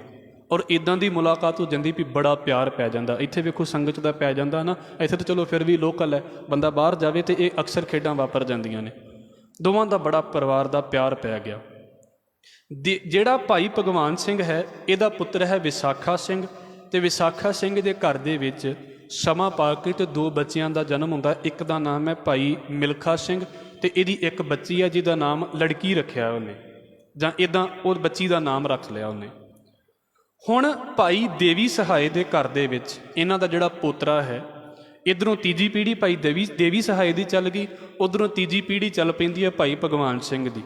ਤੇ ਭਾਈ ਦੇਵੀ ਸਹਾਏ ਦੇ ਪੋਤਰੇ ਦੇ ਨਾਲ ਭਾਈ ਭਗਵਾਨ ਸਿੰਘ ਦੀ ਪੋਤਰੀ ਦਾ ਆਨੰਦ ਕਾਰਜ ਕਰ ਦਿੱਤਾ ਜਾਂਦਾ, ਵਿਆਹ ਕਰ ਦਿੱਤਾ ਜਾਂਦਾ। ਭਾਈ ਵਿਸਾਖਾ ਸਿੰਘ ਦੀ ਇਹ ਬੇਟੀ ਸੀ ਤੇ ਭਾਈ ਵਿਸਾਖਾ ਸਿੰਘ ਨੇ ਇੱਦਾਂ ਕਹਿ ਲਓ ਵੀ ਦਾਜ ਦੇ ਵਿੱਚ ਜਾਂ ਵਿਆਹ ਦੇ ਸਮਾਨ ਦੇ ਵਿੱਚ ਹੱਥ ਲਿਖਤ ਗੁਰੂ ਗ੍ਰੰਥ ਸਾਹਿਬ ਮਹਾਰਾਜ ਦਾ ਸਰੂਪ ਆਪਣੀ ਬੱਚੀ ਨੂੰ ਦੇ ਦਿੱਤਾ। ਆਹ ਚੀਜ਼ਾਂ ਵੀ ਦਾਜ ਦੇ ਵਿੱਚ ਦੇ ਦੇਣੀਆਂ ਚਾਹੀਦੀਆਂ ਨੇ ਜੇ ਬਾਕੀ ਚੀਜ਼ਾਂ ਦੀ ਨਹੀਂ ਦੌੜ ਹੈ। ਤੇ ਵੇਖੋ ਕਿੰਨਿਆਂ ਕੁ ਨੇ ਆਪਣੀਆਂ ਬੱਚੀਆਂ ਨੂੰ ਗੁਟਕੇ ਦੇ ਕੇ ਤੋਰਿਆ ਹੈ। ਇਹ ਤਾਂ ਸੋਚਣ ਵਾਲੀ ਗੱਲ ਹੈ। ਹੱਥ ਲਿਖਤ ਗੁਰੂ ਗ੍ਰੰਥ ਸਾਹਿਬ ਮਹਾਰਾਜ ਦਾ ਸਰੂਪ ਆਪਣੀ ਬੱਚੀ ਨੂੰ ਦੇ ਦਿੱਤਾ। ਤੇ ਸਰੂਪ ਮਤਲਬ ਜਿਹਨੂੰ ਸਰੂਪ ਦਿੱਤਾ ਹੈ ਉਹ ਇੱਦਾਂ ਤੇ ਫੜਾ ਨਹੀਂ ਦਿੱਤਾ ਹੋਵੇਗਾ ਵੀ ਜਾ ਲੈ ਜਾ ਸਰੂਪ, ਬਾਅਦ 'ਚ ਭਾਵੇਂ ਪੜ੍ਹੀ ਵੀ ਨਾ ਕਦੀ। ਜੇ ਉਹਨੂੰ ਸਰੂਪ ਦਿੱਤਾ ਹੈ ਇਹਦਾ ਮਤਲਬ ਹੈ ਉਹਨੂੰ ਸਰੂਪ ਸੰਭਾਲਣਾ ਵੀ ਆਉਂਦਾ ਹੋਵੇਗਾ, ਉਹਨੂੰ ਪਾਠ ਕਰਨਾ ਵੀ ਆਉਂਦਾ ਹੋਵੇਗਾ। ਔਰ ਜਿਹੜੇ ਘਰ ਦੇ ਵਿੱਚ ਜਾ ਰਹੀ ਹੈ, ਕਿਉਂਕਿ ਉਹ ਗੁਰੂ ਗੋਬਿੰਦ ਸਿੰਘ ਮਹਾਰਾਜ ਦੇ ਵੇਲੇ ਤੋਂ ਦੋਵੇਂ ਪਰਿਵਾਰ ਤੁਰੇ ਆ ਰਹੇ ਨੇ, ਤੇ ਜੇ ਬੱਚੀ ਜਿਹੜੇ ਘਰ ਦੇ ਵਿੱਚ ਜਾ ਰਹੀ ਹੈ ਉੱਥੇ ਸਿੱਖੀ ਦੀ ਕਿੰਨੀ ਕਦਰ ਹੋਵੇਗੀ। ਉਹ ਜਿਹੜੀ ਸਰੂਪ ਜਿਹੜੀ ਬੀੜ ਖੜੀ ਨਾ ਉਸ ਬੀਬੀ ਨੇ ਆਪਣੇ ਨਾਲ ਵਿਆਹ ਦੇ ਵਿੱਚ ਲੈ ਕੇ ਗਈ, ਉਹ ਬੀੜ ਦਾ ਪ੍ਰਕਾਸ਼ ਤੇ ਕਰਤਾ ਭਾਈ ਜੋਗਾ ਜੀ ਦੀ ਧਰਮਸ਼ਾਲਾ ਦੇ ਵਿੱਚ। ਪ੍ਰਿੰਸੀਪਲ ਜੋਤ ਸਿੰਘ ਹੁਣਾਂ ਦਾ ਹਵਾਲਾ ਹੈ, ਮੈਂ ਆਪ ਜੀ ਦੇ ਅੱਗੇ ਰੱਖਦਾ ਪਿਆ ਹਾਂ। ਗੁਰੂ ਨਾਨਕ ਤੇ ਹੋਰ ਲੇਖ, ਇਹ ਉਸ ਕਿਤਾਬ ਦਾ ਨਾਮ ਹੈ। ਤੇ ਉਸ ਵੇਲੇ ਉਹ ਪ੍ਰਕਾਸ਼ ਉਸ ਸਰੂਪ ਬੀੜ ਦਾ ਉੱਥੇ ਕਰ ਦਿੱਤਾ ਗਿਆ। ਹੁਣ ਉਹ ਜਿਹੜੀ ਬੀਬੀ ਹੈ ਰੋਜ਼ ਗੁਰਦੁਆਰਾ ਸਾਹਿਬ ਦੇ ਵਿੱਚ ਆ ਕੇ ਉਹਨੇ ਅੰਮ੍ਰਿਤ ਵੇਲੇ ਸੇਵਾ ਕਰਨੀ, ਸਫਾਈ ਕਰਨੀ ਤੇ ਆਸਾ ਦੀ ਵਾਰ ਦਾ ਪਾਠ ਸੁਣਨਾ। ਹੁਣ ਵੇਖੋ ਕਿੱਡੇ ਕਮਾਲ ਦੀ ਗੱਲ ਹੈ। ਕਹਿੰਦੇ ਵੀ ਥੋੜ੍ਹੇ ਸਮੇਂ ਬਾਅਦ ਨਾ ਉਹ ਬੀਬੀ ਦਾ ਪਤੀ ਚੜ੍ਹਾਈ ਕਰ ਗਿਆ। ਬੀਬੀ ਨੇ ਜਿਵੇਂ ਕਿਵੇਂ ਵੀ ਆਪਣੇ ਬੱਚੇ ਨੂੰ ਪਾਲਿਆ ਤੇ ਇਹ ਬੱਚਾ ਸੀ ਭਾਈ ਦਿਆਲ ਸਿੰਘ, ਜਿਨ੍ਹਾਂ ਨੂੰ ਭਾਈ ਦਿਆਲ ਸਿੰਘ ਨਿਰੰਕਾਰੀ ਕਿਹਾ ਜਾਂਦਾ ਹੈ। ਤੇ ਇਹ ਉਹ ਬੰਦੇ ਸੀ ਜਿਨ੍ਹਾਂ ਨੇ ਸਮਝ ਲਓ ਵੀ ਸਿੱਖਾਂ ਨੂੰ, ਖਾਸ ਕਰਕੇ ਜਿਹੜੇ ਪੋਠੋਹਾਰੇ ਇਲਾਕੇ ਦੇ ਉੱਧਰ ਦੇ ਇਲਾਕੇ ਦੇ ਸਿੱਖ ਸੀ, ਏਡੇ ਕਮਾਲ ਦੀ ਲਹਿਰ ਚਲਾਈ ਸੀ ਵੀ ਸਿੱਖਾਂ ਨੂੰ ਬਾਹਮਣਵਾਦ ਦੇ ਵਿੱਚੋਂ ਕੱਢਿਆ ਸੀ। ਔਰ ਇਹ ਇੱਦਾਂ ਦਾ ਬੰਦਾ ਸੀ, ਇੰਨੀ ਹਿੰਮਤ ਵਾਲਾ ਬੰਦਾ ਹੈ, ਮੈਂ ਕਹਿ ਦੇਵਾਂ ਵੀ ਮਾਂ ਕਿੱਦਾਂ ਦੀ ਉਹਨੂੰ ਮਿਲ ਗਈ ਜ਼ਿੰਦਗੀ ਦੇ ਵਿੱਚ ਵੀ ਜਿਹੜੀ ਮਾਂ ਨੇ ਉਹਨੂੰ ਬਚਾ ਲਿਆ। ਇਹਨੇ ਸਾਰਾ ਕੁਝ ਮੂਰਤੀ ਪੂਜਾ ਤੋਂ, ਦੂਜੀਆਂ ਪੂਜਾ ਤੋਂ ਸਿੱਖਾਂ ਨੂੰ ਹਟਾਇਆ ਜਦੋਂ, ਤੇ ਆਨੰਦ ਕਾਰਜ ਸਿੱਖਾਂ ਦੇ ਸ਼ੁਰੂ ਕਰਵਾਏ ਨਾ, ਤੇ ਜਿਹੜੇ ਇਹਦੇ ਫੋਲੋਵਰ ਸੀ, ਮਤਲਬ ਜਿਹੜੇ ਇਹਦੇ ਆਖੇ ਲਾ ਕੇ ਚੱਲਦੇ ਹੁੰਦੇ ਸੀ, ਜਿਹੜੇ ਰੂੜੀਵਾਦੀ ਸਿੱਖ ਸੀ ਜਾਂ ਦੂਜੇ ਬੰਦੇ ਸੀ, ਖਾਸ ਕਰਕੇ ਇਹਦੇ ਤੋਂ ਬੜੇ ਔਖੇ ਹੋਏ। ਮਹਾਰਾਜਾ ਰਣਜੀਤ ਸਿੰਘ ਇਹਨਾਂ ਨੂੰ ਕਹਿੰਦੇ ਇੱਕ ਵਾਰ ਮਿਲਣ ਦੇ ਲਈ ਆਇਆ ਤੇ ਲੋਕ ਬੜੇ ਔਖੇ ਹੋਏ ਵੀ ਇਹ ਤੇ, ਕਿਉਂਕਿ ਉਹਨੂੰ ਸਮਾਜ ਦੇ ਵਿੱਚ ਮੰਨਿਆ ਨਹੀਂ ਸੀ ਜਾਂਦਾ ਵੀ ਇਹ ਤੇ ਹੋਰ ਹੀ ਪਾਸੇ ਤੁਰ ਪਿਆ, ਕਿਉਂਕਿ ਸਿੱਖੀ ਦੀ ਗੱਲ ਕਰਦਾ ਸੀ। ਤੇ ਉਸ ਵੇਲੇ ਸਿੱਖੀ ਦੀ ਗੱਲ ਤੇ ਸਮਝ ਲਓ ਵੀ ਢਿੱਲਾ ਬਹੁਤ ਹੋ ਗਿਆ ਸੀ ਕੰਮ। ਸਿੰਘ ਸਭਾ ਲਹਿਰ ਇੱਥੋਂ ਜਨਮ ਲੈਂਦੀ ਹੈ। ਤੇ ਹੋਇਆ ਕਿ ਉਸ ਬੀਬੀ ਨੇ ਆਪਣੇ ਪੁੱਤਰ ਨੂੰ ਤਿਆਰ ਕੀਤਾ। ਤੇ ਮੈਂ ਆਪ ਜੀ ਦੇ ਅੱਗੇ ਹਵਾਲਾ ਰੱਖ ਦੇਵਾਂ, ਮੈਂ ਪੜ੍ਹਦਾ ਪਿਆ ਸੀ ਤੇ ਇਸ ਕਰਕੇ ਰੱਖ ਦਿੰਦਾ ਹਾਂ ਕਿ ਇਹ ਬੰਦੇ ਇੱਦਾਂ ਦੇ ਸੀ ਵੀ ਜਿਹੜੇ ਇਹਦੇ ਦਾਇਰੇ ਦੇ ਵਿੱਚ ਆਉਂਦੇ ਹੁੰਦੇ ਸੀ ਨਾ ਸਿੱਖੀ ਦੇ, ਉਹ ਕਹਿੰਦੇ ਹੁੰਦੇ ਸੀ ਵੀ ਇਹਨਾਂ ਨੂੰ ਅਸੀਂ ਆਪਣੇ ਸ਼ਮਸ਼ਾਨ ਘਾਟ ਦੇ ਵਿੱਚ ਵੀ ਸੰਸਕਾਰ ਨਹੀਂ ਕਰਨ ਦੇਣਾ, ਵੀ ਤੁਸੀਂ ਸਾਡੇ ਵਾਲੀਆਂ ਰੀਤਾਂ ਨਹੀਂ ਮੰਨਦੇ। ਇਹ ਬੰਦੇ ਨੇ ਸਿੱਖੀ ਤਿਆਰ ਕੀਤੀ ਦੁਬਾਰਾ ਇੱਕ ਹਿਸਾਬ ਦੇ ਨਾਲ, ਇੱਦਾਂ ਨਹੀਂ, ਚਲੋ ਗੁਰੂ ਦੀ ਬਖਸ਼ਿਸ਼ ਹੈ ਵੀ ਉਸ ਬੰਦੇ ਨੇ ਬੜੀ ਮਿਹਨਤ ਕੀਤੀ ਹੈ, ਖਾਸ ਇਲਾਕੇ ਦੇ ਵਿੱਚ ਉਹਦਾ ਬੜਾ ਪ੍ਰਭਾਵ ਸੀ। ਉਸ ਬੰਦੇ ਦੇ ਜਿਹੜੇ ਸਿੱਖ ਹੁੰਦੇ ਸੀ ਵੀ ਅਸੀਂ ਮੂਰਤੀ ਪੂਜਾ ਛੱਡੀ, ਅਸੀਂ ਸਾਰਾ ਕੁਝ ਛੱਡਿਆ, ਉਸ ਬੰਦੇ ਦੇ ਸਿੱਖਾਂ ਨੂੰ ਉਹ ਆਪਣੀਆਂ ਮੜੀਆਂ ਦੇ ਵਿੱਚ, ਸ਼ਮਸ਼ਾਨ ਘਾਟ ਦੇ ਵਿੱਚ ਸੰਸਕਾਰ ਨਹੀਂ ਸੀ ਕਰਨ ਦਿੰਦੇ ਹੁੰਦੇ। ਔਰ ਇਹ ਕੋਈ ਨਵੀਆਂ ਖੇਡਾਂ ਨਹੀਂ, 100 ਸਾਲ ਪਹਿਲਾਂ ਵੀ ਇਹੋ ਕੁਝ ਹੁੰਦਾ ਰਿਹਾ ਸਿੱਖਾਂ ਦੇ ਨਾਲ ਵੀ ਤੁਸੀਂ ਛੱਡ ਕੇ ਚੱਲੇ ਜੇ, ਤੁਹਾਨੂੰ ਤਾਂ ਅਸੀਂ ਨਾਲ ਹੀ ਨਹੀਂ ਲੈ ਕੇ ਚੱਲਣਾ। ਤੇ ਹੋਇਆ ਕਿ ਇਸ ਬੰਦੇ ਨੇ ਪਰਵਾਹ ਨਹੀਂ ਕੀਤੀ। ਗਾਂ ਇਹਦਾ ਬੱਚਾ ਹੋਇਆ, ਬੇਟਾ ਹੋਇਆ, ਉਹਨੇ ਵੀ ਪਰਵਾਹ ਨਹੀਂ ਕੀਤੀ। ਆਪਣਾ ਕੰਮ ਇਹਨਾਂ ਨੇ ਇੱਦਾਂ ਹੀ ਜਾਰੀ ਰੱਖਿਆ ਵੀ ਕੋਈ ਨਹੀਂ, ਗੁਰੂ ਦੀ ਗੱਲ ਕਰਨੀ ਆ। ਪਰ ਗੱਲ ਸ਼ੁਰੂ ਕਿੱਥੋਂ ਹੋ ਗਈ? ਜੇ ਘਰ ਦੇ ਵਿੱਚ ਮਾਤਾ ਹੀ ਨਾ ਇੱਦਾਂ ਦੀ ਹੁੰਦੀ, ਜੇ ਘਰ ਦੇ ਵਿੱਚ ਜਾਂ ਕੋਈ ਸਿੱਖੀ ਦੇ ਨਾਲ ਜੋੜਨ ਵਾਲਾ ਹੀ ਨਾ ਇੱਦਾਂ ਦਾ ਹੁੰਦਾ, ਤੇ ਫਿਰ ਕੀ ਖੇਡ ਵਾਪਰਦੀ? ਕਿੱਥੇ ਗੁਰੂ ਲੱਭਣਾ ਸੀ ਵੀ ਗੁਰੂ ਇੱਦਾਂ ਦਾ ਹੈ ਤੇ ਗੁਰੂ ਦੀ ਆਹ ਗੱਲ ਹੈ। ਭਾਈ ਗੁਰਦਾਸ ਸਾਹਿਬ ਕਹਿੰਦੇ ਭਾਈ ਪੂਰਾ ਸਤਿਗੁਰ ਸਤ, ਗੁਰੂ ਤੇ ਸਤ ਹੈ ਪਰ ਗੁਰਮੁਖ ਭਾਲੀਏ। ਤੁਸੀਂ ਗੁਰਮੁਖਾਂ ਨੂੰ ਵੀ ਤੇ ਲੱਭੋ ਨਾ, ਉਹਨਾਂ ਰੱਬ ਦੇ ਪਿਆਰਿਆਂ ਨੂੰ ਵੀ ਤੇ ਲੱਭੋ ਜਿਨ੍ਹਾਂ ਦੇ ਕਰਕੇ ਤੁਸੀਂ ਇਸ ਗੁਰੂ ਦੇ ਹੋਰ ਨੇੜੇ ਹੋ ਸਕਦੇ ਜੇ। ਨਹੀਂ ਤੇ ਆਉਂਦਿਆਂ ਨੂੰ ਮੈਨੂੰ ਸਾਲ ਹੋ ਗਏ ਨੇ, ਅਸੀਂ ਨੇੜੇ ਹੋ ਹੀ ਨਹੀਂ ਪਾਉਂਦੇ, ਜਿੰਨਾ ਮਰਜ਼ੀ ਲਾਗੇ ਬੈਠ ਜਾਂਦੇ ਹਾਂ। ਸਤਿਗੁਰੂ ਕਹਿੰਦੇ ਨਹੀਂ ਨੇ, ਗੁਰਸਭਾ ਏਵ ਨਾ ਪਾਈਏ, ਨਾ ਨੇੜੇ ਨਾ ਦੂਰ। ਭਾਈ ਗੁਰੂ ਕਿਤੇ ਇੱਦਾਂ ਥੋੜ੍ਹਾ ਮਿਲ ਜਾਂਦਾ ਵੀ ਨੇੜੇ ਬੈਠਾ ਤਾਂ ਮੈਂ ਨੇੜੇ ਹੋ ਗਿਆ ਹਾਂ ਤੇ ਦੂਰ ਬੈਠਾ ਤਾਂ ਮੈਂ ਦੂਰ ਹੋ ਗਿਆ। ਗੁਰਸਭਾ ਏਵ ਨਾ ਪਾਈਏ, ਨਾ ਨੇੜੇ ਨਾ ਦੂਰ। ਨਾਨਕ ਸਤਿਗੁਰ ਤਾਂ ਮਿਲਿਆ ਜਾਂ ਮਨ ਰਹੇ ਹਦੂਰ। ਮਹਾਰਾਜ ਕਹਿੰਦੇ ਤਾਂ ਮਿਲਦਾ ਵੀ ਜੇ ਤੁਹਾਡਾ ਮਨ ਨੇੜੇ ਆ। ਸਰੀਰ ਕਰਕੇ ਜਿੱਥੇ ਮਰਜ਼ੀ ਬੈਠੇ ਰਹੀਏ, ਕੀ ਫਰਕ ਪੈ ਰਿਹਾ ਇਹਨਾਂ ਗੱਲਾਂ ਦੇ ਨਾਲ?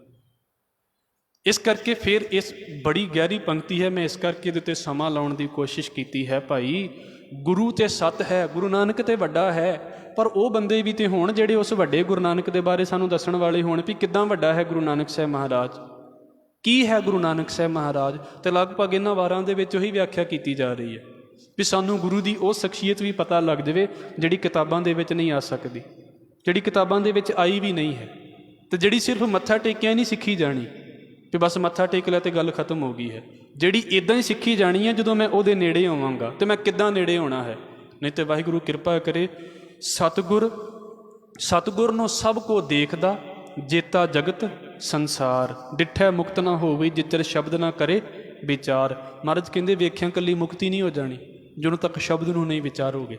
ਪਰ ਉਹ ਸ਼ਬਦ ਦੀ ਸਾਂਝ ਪਾਉਣ ਵਾਲੇ ਕਿਹੜੇ ਬੰਦੇ ਨੇ? ਉਹ ਸ਼ਬਦ ਦੀ ਸਾਂਝ ਪਾਉਣ ਵਾਲੇ ਉਹ ਬੰਦੇ ਨੇ ਜਿਨ੍ਹਾਂ ਨੂੰ ਗੁਰਮੁਖ ਕਿਹਾ ਹੈ। ਗੁਰਮੁਖ ਭਾਲੀ ਹੈ। ਭਾਈ ਗੁਰੂ ਤੇ ਲੱਭ ਲਵੋਗੇ, ਪਹਿਲਾਂ ਗੁਰਮੁਖਾਂ ਨੂੰ ਲੱਭ ਲਓ ਜਿਹੜੇ ਤੁਹਾਨੂੰ ਵਾਕਿਆ ਗੁਰੂ ਦੇ ਨਾਲ ਜੋੜੀ ਜਾਣ, ਵੀ ਤੁਹਾਡਾ ਕਦੀ ਪਿਆਰ ਘਟਣ ਹੀ ਨਾ ਦੇਣ। ਤੁਹਾਨੂੰ ਇਹੋ ਜਿਹੇ ਬੰਦੇ ਚਾਹੀਦੇ ਨੇ ਜ਼ਿੰਦਗੀ ਦੇ ਵਿੱਚ। ਚਲੋ ਅਗਲੀ ਗੱਲ ਕਰ ਦਈਏ, ਸਾਡਾ ਸਮਾਂ ਨੇੜੇ ਹੋ ਜਾਵੇਗਾ। ਪੂਰੀ ਸਤਿਗੁਰ ਮੱਤ ਸ਼ਬਦ ਸੰਭਾਲੀਏ। ਹੁਣ ਗੁਰੂ ਕੀ ਕਹਿੰਦਾ ਹੈ? ਚਲੋ ਸਿੱਖ ਲੈ ਗਏ ਗੁਰੂ ਦੇ ਕੋਲ, ਵੀ ਆ ਗੁਰੂ ਦੇ ਕੋਲ, ਤਾਂ ਅੱਗੋਂ ਗੁਰੂ ਨੇ ਕੀ ਕਿਹਾ ਵੀ ਮੇਰੇ ਤੱਕ ਜੁੜ ਜਾਓ? ਨਹੀਂ, ਗੁਰੂ ਕੀ ਕਹਿੰਦਾ ਹੈ? ਪੂਰੀ ਸਤਿਗੁਰ ਮੱਤ। ਸਤਿਗੁਰੂ ਦੀ ਮੱਤ ਵੀ ਇਹੋ ਹੀ ਹੈ, ਸ਼ਬਦ ਸੰਭਾਲੀਏ, ਵੀ ਭਾਈ ਸ਼ਬਦ ਨੂੰ ਸੰਭਾਲੋ। ਸ਼ਬਦ ਨੂੰ ਸੰਭਾਲਣ ਦਾ ਮਤਲਬ ਗੁਰਬਾਣੀ ਨੂੰ ਯਾਦ ਕਰੋ, ਗੁਰਬਾਣੀ ਨੂੰ ਸਮਝੋ, ਤੁਹਾਨੂੰ ਪਤਾ ਹੋਵੇ ਵੀ ਇਸ ਗੁਰੂ ਦੇ ਕੋਲ ਹੈ ਕੀ ਹੈ, ਲਿਖਿਆ ਕੀ ਹੈ। ਮੈਂ ਕੱਲ੍ਹ ਵੀ ਬੇਨਤੀ ਕੀਤੀ ਸੀ, ਜਿੰਨੀ ਬਾਣੀ ਯਾਦ ਹੋ ਜਾਵੇ ਓਨੀ ਥੋੜ੍ਹੀ ਹੈ। ਇਹ ਨਾ ਸੋਚੋ ਵੀ ਅਸੀਂ ਕਿਹੜੀ ਕਥਾ ਕਰਨੀ ਹੈ। ਜੇ ਇਹੋ ਹੀ ਸੋਚਦੇ ਹਾਂ ਨਾ ਵੀ ਅਸੀਂ ਕਿਹੜਾ ਪਾਠੀ ਬਣਨਾ, ਵੀ ਜਿਹੜੀ ਆ ਸਾਨੂੰ ਬਾਣੀ ਪੜ੍ਹਨ ਦੀ ਲੋੜ ਹੈ, ਅਤੇ ਸਾਡੇ ਬੱਚੇ ਹਾਕੀ ਖੇਡਦੇ ਨੇ ਸਾਰਿਆਂ ਨੇ ਇੰਟਰਨੈਸ਼ਨਲ ਪਲੇਅਰ ਬਣ ਜਾਣਾ, ਸਾਡੇ ਬੱਚੇ ਕਬੱਡੀ ਖੇਡਦੇ ਨੇ ਸਾਰਿਆਂ ਨੇ ਇੰਟਰਨੈਸ਼ਨਲ ਤਾਂ ਨਹੀਂ ਖੇਡ ਲੈਣਾ। ਅਸੀਂ ਇਸ ਕਰਕੇ ਖਿਡਾਉਂਦੇ ਹਾਂ ਨਾ ਵੀ ਚਲੋ ਸਾਨੂੰ ਜ਼ਰੂਰਤ ਹੈ। ਕਿੰਨਾ ਕੁਝ ਕਰਦੇ ਨੇ ਸਾਡੇ ਬੱਚੇ, ਸਾਰਿਆਂ ਨੇ ਇੰਟਰਨੈਸ਼ਨਲ ਲੈਵਲ 'ਤੇ ਨਹੀਂ ਪਹੁੰਚਣਾ, ਸਾਰਿਆਂ ਨੇ ਪਾਠੀ ਨਹੀਂ ਬਣਨਾ, ਸਾਨੂੰ ਵੀ ਪਤਾ। ਪਰ ਇਸ ਕਰਕੇ ਵੀ ਮੈਨੂੰ ਲੋੜ ਹੈ ਇਸ ਚੀਜ਼ ਦੀ, ਇਸ ਕਰਕੇ ਅਸੀਂ ਬਣਾਉਣਾ ਹੈ ਪੂਰੀ ਸਤਿਗੁਰ ਮੱਤ, ਸ਼ਬਦ ਸੰਭਾਲੀਏ। ਗੁਰੂ ਤੇ ਇਹ ਮੱਤ ਦਿੰਦਾ ਵੀ ਭਾਈ ਸ਼ਬਦ ਸੰਭਾਲੋ। ਅਸੀਂ ਕਿੰਨਾ ਕੁ ਸ਼ਬਦ ਸੰਭਾਲਿਆ ਹੈ? ਕਿਸੇ ਨੂੰ ਕਹਿਣ ਦੀ ਲੋੜ ਨਹੀਂ, ਮੈਂ ਕਿਸੇ ਨੂੰ ਨਹੀਂ ਕਹਿੰਦਾ ਹੁੰਦਾ, ਮੈਂ ਆਪ ਵੇਖਦਾ ਵੀ ਮੈਂ ਉਹਦੀ ਬਾਣੀ ਨੂੰ ਕਿੰਨਾ ਕੁ ਸੰਭਾਲਦਾ ਹਾਂ। ਇੱਕ ਹੁੰਦਾ ਹੈ ਬਾਹਰੀ ਸਤਿਕਾਰ, ਇੱਕ ਮੈਨੂੰ ਯਾਦ ਕਿੰਨੀ ਕੁ ਹੈ, ਮੇਰੇ ਗਲੇ ਦੇ ਵਿੱਚ ਕਿੰਨੀ ਹੈ। ਵੀ ਇਹ ਥੋੜ੍ਹਾ ਵੀ ਮੈਂ ਜੀ ਗੁਟਕਾ ਸਾਹਿਬ ਰਹਿ ਗਿਆ ਸੀ ਤਾਂ ਕਰਕੇ ਜਪਜੀ ਸਾਹਿਬ ਨਹੀਂ ਕੀਤਾ, ਇਹ ਤਾਂ ਬਹਾਨਾ ਹੀ ਬੜਾ ਖਤਰਨਾਕ ਹੈ। ਅੱਜ ਕੱਲ੍ਹ ਤਾਂ ਮੋਬਾਈਲਾਂ ਦੇ ਵਿੱਚ ਵੀ ਆ ਗਿਆ। ਸ਼ਬਦ ਨੂੰ ਕਿੰਨਾ ਕੁ ਸੰਭਾਲਦੇ ਹਾਂ? ਫਿਰ ਨਾਲ ਦਰਗਾਹ ਧੋਈਐ ਪੱਤ, ਹਉਮੈ ਜਾਲੀਐ। ਕਹਿੰਦੇ ਭਾਈ ਆਪਣੀ ਹਉਮੈ ਨੂੰ ਸਾੜੋ। ਗੁਰੂ ਦੇ ਕੋਲ ਆ ਕੇ ਨਾ ਆਪਣੀ ਹਉਮੈ ਦਾ ਵੀ ਖਾਤਮਾ ਕਰਨ ਦੀ ਕੋਸ਼ਿਸ਼ ਕਰੋ। ਇਹ ਨਾ ਹੋਵੇ ਜਿੱਦਾਂ ਦੇ ਆਏ ਆ ਉੱਦਾਂ ਦੇ ਹੀ ਮੁੜ ਗਏ, ਇੱਦਾਂ ਨਹੀਂ। ਦਰਗਾਹ ਧੋਈਐ ਪੱਤ, ਇੱਥੇ ਆ ਕੇ ਆਪਣੇ ਆਪ ਨੂੰ ਧੋਣਾ ਹੈ।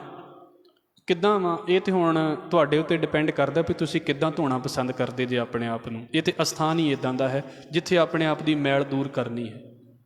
ਗੁਰੂ ਬਖਸ਼ ਲਵੇ, ਜਦੋਂ ਤੱਕ ਸਾਨੂੰ ਉਹ ਬੰਦੇ ਨਹੀਂ ਲੱਭਣਗੇ ਵੀ ਇੱਥੇ ਆ ਕੇ ਆਪਣਾ ਆਪਾ ਸਾਫ਼ ਕਿੱਦਾਂ ਕੀਤਾ ਜਾਂਦਾ ਹੈ, ਅਸੀਂ ਨਹੀਂ ਕਰ ਸਕਦੇ। ਜੋ ਮਰਜ਼ੀ ਜ਼ੋਰ ਲਾ ਲਈਏ ਕਿ ਮੈਨੂੰ ਇੰਨੀਆਂ ਗਿਆਨ ਦੀਆਂ ਗੱਲਾਂ ਪਤਾ ਨੇ, ਕੋਈ ਫਰਕ ਨਹੀਂ ਪੈਂਦਾ ਇਹਨਾਂ ਗੱਲਾਂ ਦੇ ਨਾਲ, ਸਿਰਫ ਮੈਮਰੀ ਹੈ, ਜਿੰਨੀ ਮਰਜ਼ੀ ਫੁੱਲ ਕਰੀ ਜਾਈਏ। ਦਰਗਾਹ ਧੋਈਐ ਪੱਤ, ਮਹਾਰਾਜ ਕਹਿੰਦੇ ਇੱਥੇ ਨਾ ਆਪਣੀ ਜਿਹੜੀ ਮੱਤ ਹੈ ਨਾ ਉਹਨੂੰ ਉਜਲੀ ਕਰੋ। ਹਉਮੈ ਜਾਲੀਏ, ਹਉਮੈ ਨੂੰ ਸਾੜੋ।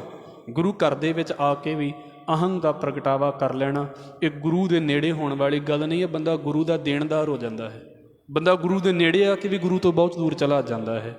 ਇਸ ਕਰਕੇ ਭਾਈ ਗੁਰੂ ਦੇ ਕੋਲ ਆਵੋ ਅਤੇ ਆਪਣੀ ਹਉਮੈ ਨੂੰ ਸਾੜੋ। ਨਾਲ ਕੀ ਕਰੀਏ? ਘਰ ਹੀ ਜੋਗ ਜੁਗਤ ਬੈਸਣ ਧਰਮਸ਼ਾਲੀ ਹੈ। ਫਿਰ ਘਰ ਦੇ ਵਿੱਚ ਹੀ ਸਮਝ ਲਓ ਵੀ ਤੁਹਾਡੀ ਜੋਗ ਦੀ ਜੁਗਤੀ ਹੋ ਗਈ ਹੈ। ਤੁਸੀਂ ਘਰ ਦੇ ਵਿੱਚ ਹੀ ਜੁੜ ਗਏ। ਜੋਗ ਦਾ ਮਤਲਬ ਹੁੰਦਾ ਹੈ ਜੁੜਨਾ, ਜੁਗਤ ਦਾ ਮਤਲਬ ਵਿਧੀ, ਮੈਥਡ। ਤੁਹਾਨੂੰ ਘਰ ਦੇ ਵਿੱਚ ਹੀ ਰੱਬ ਦੇ ਨਾਲ ਜੁੜਨ ਦੀ ਵਿਧੀ ਹੋ ਗਈ। ਇੱਕ ਉਦਾਹਰਣ ਦੇ ਦੇਵਾਂ, ਗੁਰਦੁਆਰੇ ਵਿੱਚ ਅਸੀਂ ਬਾਣੀ ਸਿੱਖਦੇ ਪਏ ਹਾਂ, ਮੈਂ ਵੀ ਸਿੱਖਦਾ ਪਿਆ ਹਾਂ, ਤੁਸੀਂ ਵੀ ਸਿੱਖਦੇ ਪਏ ਜੇ। ਗੁਰੂ ਘਰ 'ਚ ਅਸੀਂ ਸਿੱਖਣ ਦੇ ਲਈ ਆਏ ਹਾਂ, ਇੰਪਲੀਮੈਂਟ ਇਹਨੂੰ ਆਪਣੀ ਲਾਈਫ ਦੇ ਵਿੱਚ ਅਤੇ ਆਪਣੇ ਘਰ ਦੇ ਵਿੱਚ ਹੀ ਕਰਨਾ ਹੈ। ਅਤੇ ਜਿਹੜੇ ਇਹ ਗੱਲ ਕਹਿੰਦੇ ਫਿਰਦੇ ਨੇ ਨਾ ਵੀ ਗੁਰਦੁਆਰੇ ਦੀਆਂ ਗੱਲਾਂ ਗੁਰਦੁਆਰੇ ਵਿੱਚ ਹੀ ਰਹਿਣ ਦਿਆ ਕਰੋ, ਰੱਬ ਬਖਸ਼ ਲਵੇ ਇਹੋ ਜਿਹੇ ਸਿੱਖਾਂ ਦੇ ਲਾਗੋਂ, ਇੱਥੋਂ ਤੋਂ ਪਰੇ ਹੋ ਜਿਓ। ਆਪਣੇ ਕੰਨ ਵੱਲ ਹਿੱਟ ਲਿਓ, ਇਹਨਾਂ ਦੇ ਲਾਗੇ ਨਾ ਬੈਠਿਓ ਕਦੀ ਗਾਂ ਤੋਂ। ਇਹ ਜ਼ਿੰਦਗੀ ਦੇ ਵਿੱਚ ਆਉਣਦਿਆਂ ਵੀ ਕੁਝ ਆਉਣ ਨਹੀਂ ਦੇਣਗੇ, ਕਿਉਂਕਿ ਮੈਂ ਬਹੁਤਿਆਂ ਦੀ ਗੱਲਾਂ ਸੁਣਦਾ। ਪਤਾ ਕੀ ਕਹਿਣਗੇ? ਤੁਸੀਂ ਗੁਰਦੁਆਰੇ ਦੀ ਗੱਲ ਗੁਰਦੁਆਰੇ ਰੱਖ ਲਿਆ ਕਰੋ। ਕਿਆ ਕਮਾਲ ਦੀ ਗੱਲ ਹੈ ਨਾ। ਬੰਦਾ ਕੀ ਕਿੱਥੇ ਲੈ ਕੇ ਚਲਾ ਜਾਂਦਾ ਹੈ। ਗੁਰਦੁਆਰੇ ਦੀ ਗੱਲ ਸਿੱਖਣੀ ਇਸ ਕਰਕੇ ਆ ਵੀ ਲਾਈਫ ਦੇ ਵਿੱਚ ਆ ਜਾਵੇ, ਜ਼ਿੰਦਗੀ 'ਚ ਆ ਜਾਵੇ। ਭਾਈ ਜੇ ਉਹ ਜ਼ਿੰਦਗੀ 'ਚ ਆ ਗਈ, ਅਸੀਂ ਘਰ ਦੇ ਵਿੱਚ ਹੀ ਜੁੜ ਗਏ। ਗੁਰਦੁਆਰੇ ਪਾਠ ਕਰਦੇ ਹਾਂ, ਜੇ ਘਰ 'ਚ ਪਾਠ ਕਰਨਾ ਆ ਗਿਆ ਤਾਂ ਸਮਝ ਲਓ ਘਰ ਵੀ ਗੁਰਦੁਆਰਾ ਬਣਨਾ ਸ਼ੁਰੂ ਹੋ ਗਿਆ। ਘਰ ਹੀ ਜੋਗ ਜੁਗਤ, ਸਾਡੀ ਘਰ ਦੀ ਜੁਗਤੀ ਜਿਹੜੀ ਹੈ ਨਾ ਉਹ ਮਿਲਣ ਦੀ ਹੋਣੀ ਚਾਹੀਦੀ ਹੈ। ਸਾਡੇ ਘਰ ਦਾ ਮਾਹੌਲ ਇੱਦਾਂ ਦਾ ਹੋਵੇ ਜਿਹਨੂੰ ਸਤਿਗੁਰੂ ਕਹਿੰਦੇ ਸੋ ਗਿਰਹੀ ਗੰਗਾ ਕਾ ਨੀਰ। ਗ੍ਰਹਿਸਤੀ ਜਿਹੜਾ ਹੈ ਉਹ ਸਮਝ ਲਓ ਗੰਗਾ ਦੇ ਜਲ ਵਰਗਾ ਪਵਿੱਤਰ ਹੋਵੇ। ਹੁਣ ਤਾਂ ਗੰਗਾ ਵੀ ਇੰਨੀ ਮੈਲੀ ਗਿਸਤੀ, ਵਿਚਾਰਿਆਂ ਨੂੰ ਕੀ ਉਦਾਹਰਨ ਦਈਏ। ਹਜ਼ੂਰ ਕਹਿੰਦੇ ਘਰ ਹੀ ਜੋਗ ਜੁਗਤ ਬੈਸਣ ਧਰਮਸ਼ਾਲੀ ਹੈ। ਸੰਗਤ ਦੇ ਵਿੱਚ ਬੈਠਣਾ ਸਿੱਖਣਾ ਹੈ ਅਤੇ ਇਸ ਬੈਠੇ ਨੂੰ ਘਰ ਦੇ ਵਿੱਚ ਕਿੱਦਾਂ ਲੈ ਕੇ ਜਾਣਾ ਹੈ, ਇਹ ਜ਼ਿਆਦਾ ਇੰਪੋਰਟੈਂਟ ਗੱਲ ਹੈ। ਇੱਥੋਂ ਸਿੱਖਣਾ ਹੈ ਪਰ ਲਾਗੂ ਇਹਨੂੰ ਘਰ ਦੇ ਵਿੱਚ, ਦੁਕਾਨ ਦੇ ਵਿੱਚ, ਕਾਰੋਬਾਰ ਦੇ ਵਿੱਚ, ਹਰ ਕੰਮ ਦੇ ਵਿੱਚ ਕਰਨਾ ਹੈ।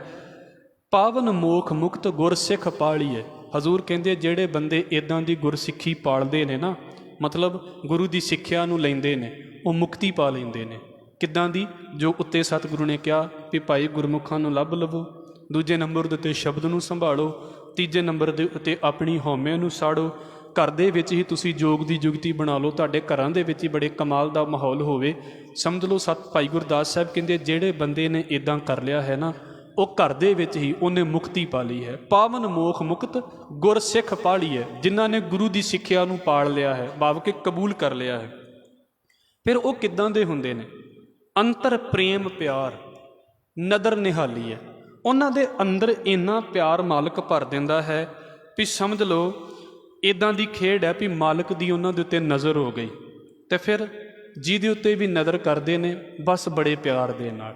ਦੋ ਤਰੀਕਿਆਂ ਨਾਲ ਬੰਦੇ ਮਿਲਦੇ ਨੇ ਲੋਕਾਂ ਨੂੰ। ਇੱਕ ਹੁੰਦਾ ਹੈ ਬਸ ਜਿਹਨੂੰ ਆਪਾਂ ਕਹਿ ਸਕਦੇ ਹਾਂ ਵੀ ਫਾਰਮੈਲਿਟੀ ਦੇ ਤੌਰ ਦੇ ਉੱਤੇ ਮਿਲਣਾ।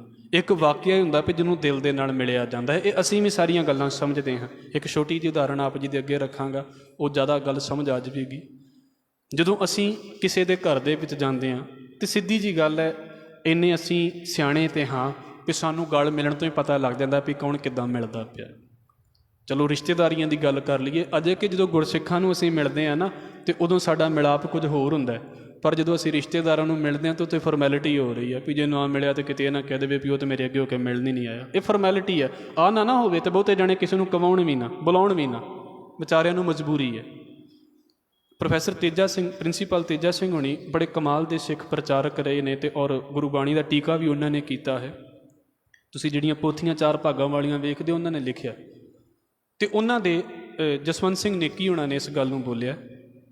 ਪ੍ਰੋਫੈਸਰ ਤੇਜਾ ਸਿੰਘ ਜਿਹੜੇ ਸੀ, ਇਹਨਾਂ ਦੇ ਜਿਹੜੇ ਘਰ ਵਾਲੀ ਸੀ, ਬੜੇ ਕਮਾਲ ਦੀ ਜ਼ਿੰਦਗੀ ਉਹਨਾਂ ਦੀ, ਔਰ ਇੰਨੀ ਪਿਆਰ ਵਾਲੀ ਬੀਬੀ।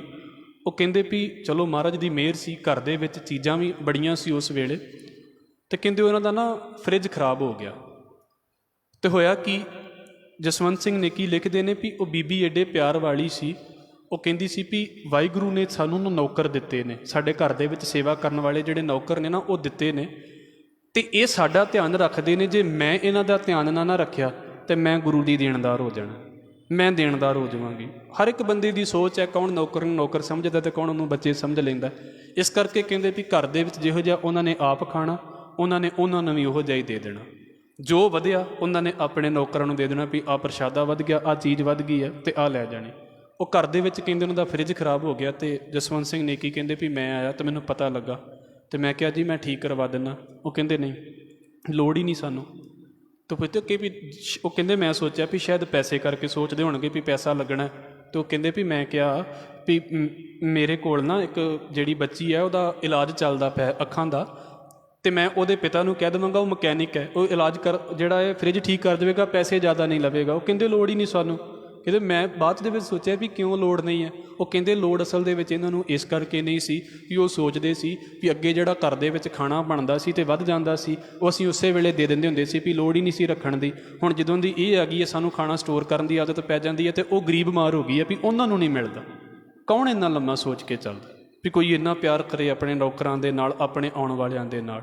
ਕੌਣ ਸੋਚਦਾ ਇਹਨਾਂ ਗੱਲਾਂ ਨੂੰ? ਅੱਜ ਕੱਲ੍ਹ ਤੁਸੀਂ ਵੇਖ ਲਓ, ਲੋਕਾਂ ਨੇ ਦੇ ਭਾਂਡੇ ਵੱਖਰੇ ਰੱਖੇ ਹੋਏ ਨੇ ਵੀ ਤੂੰ ਉਹ ਭਾਂਡੇ ਨਹੀਂ ਵਰਤਣੇ, ਜੇ ਤੂੰ ਹੱਥ ਲਾਤਾ ਤਾਂ ਅਸੀਂ ਦੂਜਾ ਨਹੀਂ, ਫਿਰ ਉਹਨੂੰ ਨਹੀਂ ਅਸੀਂ ਵਰਤਣਾ।